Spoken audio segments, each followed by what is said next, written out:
Hello बच्चों, let's read the question. The question here says in dicot root the vascular cambium is option A is completely second in origin, option B is completely primary in origin, option C is secondary as well as primary in origin, option D does not exist. So for this question our key concept would be हमारा key concept होगा regarding the secondary growth in roots.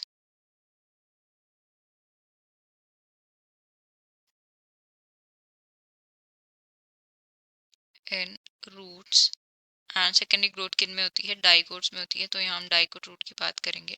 So secondary growth basically girth में increase होना होता है and उसके लिए काम करती है vascular cambium. So dicot root में क्या होता है, जो वेस्कुलर कैम्बियम होती है, वेस्कुलर कैम्बियम जो secondary xylem and secondary phloem बनाती है, it is completely secondary in origin, completely secondary in origin. And dicot root में वेस्कुलर बंडल्स कैसे होते हैं, इनके अंदर होती है radial arrangement, radial vascular bundles and exarch condition होती है. एक्सार्क मींस प्रोटोजाइलम जो होता है वो आउटर साइड पे होता है, मेटाजाइलम सेंटर की साइड होता है.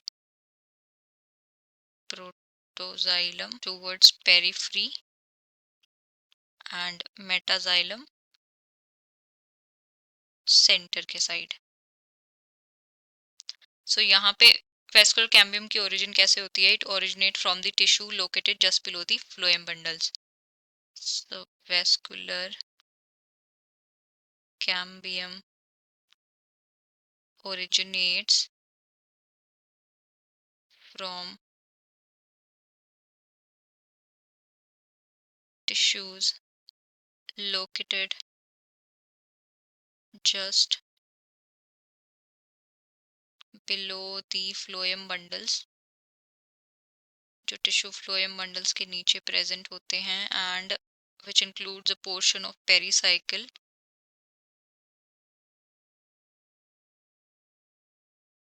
एंड ये कहाँ पे प्रेजेंट होता है, अबव प्रोटोजाइलम, प्रोटोजाइलम के ऊपर,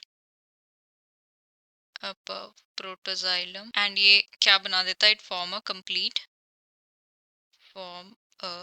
complete wavy ring. एंड ये बाद में जाके कैसी हो जाती है, सर्कुलर हो जाती है. तो हमें क्वेश्चन में पूछा है in dicot root the vascular cambium is completely secondary in origin. हाँ, वेस्कुलर कैम्बियम कम्प्लीटली सेकेंडरी होती है ओरिजिन में. बी गिवन है कम्प्लीटली प्राइमरी इन ओरिजिन, नहीं, प्राइमरी ओरिजिन में नहीं होती है. Secondary as well as primary, ये भी नहीं होगा. Option D does not exist, नहीं एग्जिस्ट तो करती है तभी सेकेंडरी ग्रोथ होती है. तो करेक्ट ऑप्शन कौन सा होगा, option A. Final answer for the question is option A. I hope you have understood it well. Best of luck and thank you.